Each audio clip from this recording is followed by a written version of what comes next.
Hi, I'm Toby, and this is Listening to Punk in My Shed.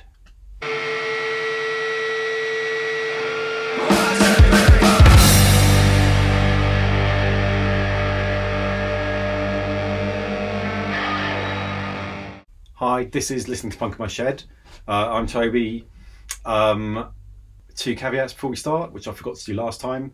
Number one, I'm not the biggest punk in the world, so there's no arguments about that. Two, this is punk as a broad umbrella for punk and punk influenced music. So not just hardcore, not just punk rock and stuff. Three, I bought this hat off the internet a couple of years ago and I didn't realise how small it was, and but I've stuck with it, and to be honest I think I'm perfectly comfortable with it. So this week we're going to be diving into a bit of pop punk. Now I know what you're thinking. You're thinking, Toby, is it going to be four white men with like floppy fringes and lip rings? Luckily it's not. We're going to be listening to the album Update Your Brain by the Tuts. Tuts are London pop rock, pop punk band, who've been going around doing things DIY for 10 years or something. Then released an album in, I think this is their debut album. I think they released it in 2017. I supported them in a gig in Brighton 5 or 6 years ago or something. I was briefly playing bass for a band called Das Kinsey 4, who are very good, who, if they're still going, you should check out. I don't know what they're doing now. They seem like just really, really sound people. The only person I really probably spoke to was the drummer. Like really fun music. So yeah, we'll give it a go.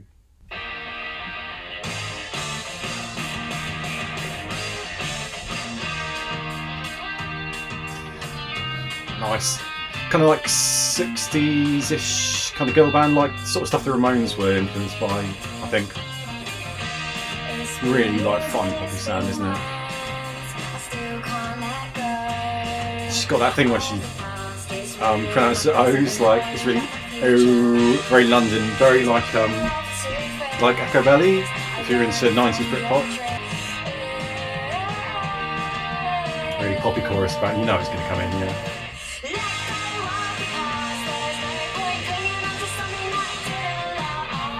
Yeah, that's really nice, like really just like honest pop punk. Yeah, I'm a big fan of that.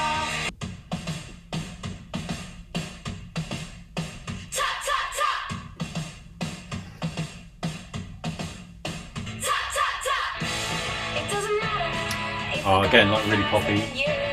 I think this is a really nice song because it's just setting out their stall, going like, we're a DIY punk band, and we're like on a scene where we always have to support boys who have got fewer fans than us and stuff. And also, I really like Tut Tut Tut as an alternative to Oi Oi Oi. It's like really, I don't know if that's really where they're going with it, but it's just funny to have that little like disapproving, Tut Tut, but also this is our punk call for you. Ladies, you're on fast.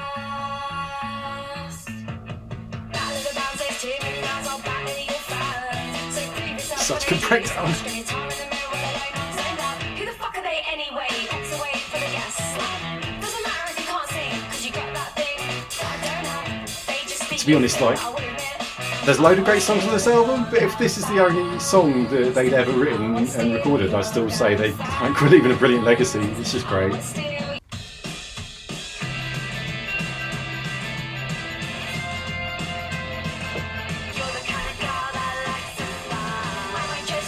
I think they just clearly know their influences. They know what sounds good, they know what's fun and what they want to be doing. It just really reminds me of when I used to live in London. Just like I'd go out to a lot of gigs, see a lot of like poppy punk stuff, and it's just such a nice feeling. I don't know, something about it makes me feel like it's a couple of decades ago. I'm at the Red Eye in Islington, or I've gone out to Feet First at Camden Palace, if anyone used to go there. I think Camden Palace is burnt down now, I'm not sure.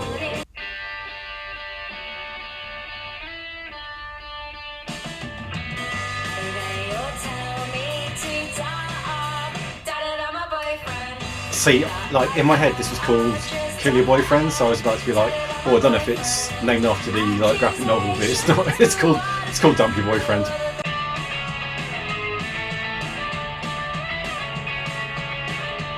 So this is like overtly political. It's like specifically written about David Cameron's Tory government.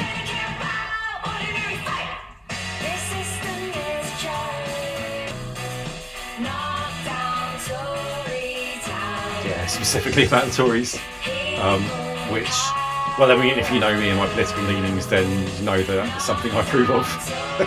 Knocking down Tory towers. Yeah, I know. Is that a surprise? Yeah. I mean, it's good. Like, I like this. I didn't like pre-chorus bit and like fussed about, but this is just really nice, well-formed chorus. Cause it's still got that message of positivity. You know, it's not like, I mean, a lot of punk, not pop punk necessarily, but a lot of hardcore stuff just seems to be like generic. Oh fuck shit. So this isn't that message. This is like, we want to get involved.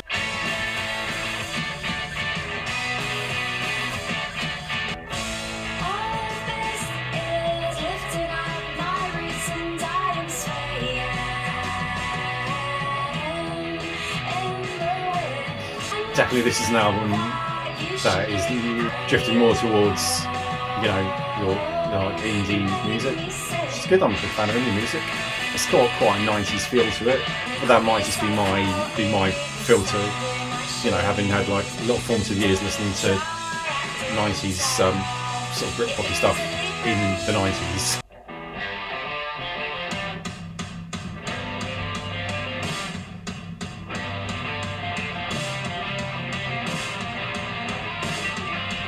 Really like a ballsy rock sound, that, isn't it?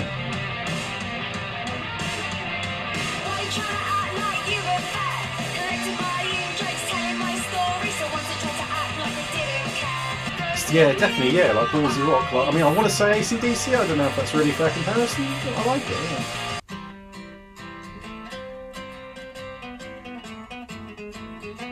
Oh. Unplugged? Very pleasant. I don't know if I'm going to bother listening to this though. Oh well. It's like that Get Up Kids song, which is all about being far away from home. I don't know if that narrows it down because I think they did a couple of those, but you know, the one off whatever album it is, which just got the drawing of the robots in the front.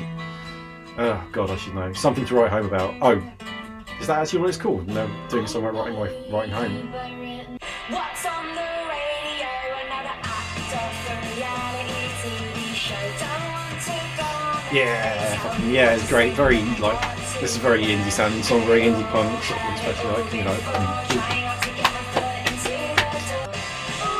Even the here we go. It's not the first time someone's written a song about this, but it's nice to hear, and also it's like a spiky little pop tune.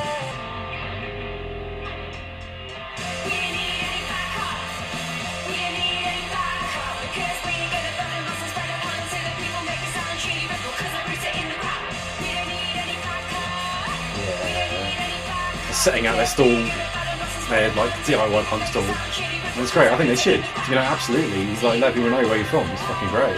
They're really good live as well. Just really good. I mean, all the stuff that you hear now, all the energy, that is exactly what happens when they play live. And it's really a lot of fun.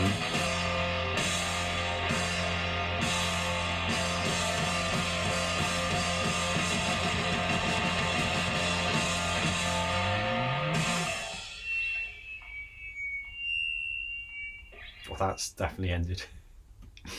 So that was Update Your Brain by the Tuts. It's like 12 tracks and it cracks along in like, let's see how long, 34 minutes. That's good. Feels like a sort of real lineage. Like I said, sort of like 60s girl band stuff, but also callbacks to like 70s punk, 80s punk, but with sort of like your like 90s, 2000s pop punk sensibilities, some breakdowns and stuff in there like that, but just still really consistent voice running all the way through it. Lots of like themes about being a woman in punk, being DIY, which is good. It's nice to have a plurality of voices, and they've been quite outspoken about not being, you know, a band of like just white blokes, which is great because like, who really wants to just see like all white bloke punk bands, really? And I'm not talking about tokenism or anything like that. I'm talking about actually getting a diverse range of experiences. Go and have a listen. I'm sorry that I don't know more about them. I feel like I don't really want my reviews to be too well informed or particularly like clever or insightful. I think it's just more fun if I just listen to stuff and then tell you what I think, and you could be like, oh, that bloke in his sheds likes it, doesn't know too much about it, so neither do I have to. So yeah, who knows? Is the sound better? I don't know. If you're watching this and you're saying the sound's good, then let me know. If it's terrible, let me know. If you want to email me, let me know. I'm going to pop it up there, probably somewhere around there right now. You can have an email at me if you like. Put a comment, whatever. Fucking just, if you watch this video, watch some other videos. Cool. Right, I'm off. Oh, I'm supposed to say you have been listening to Punk in My Shed.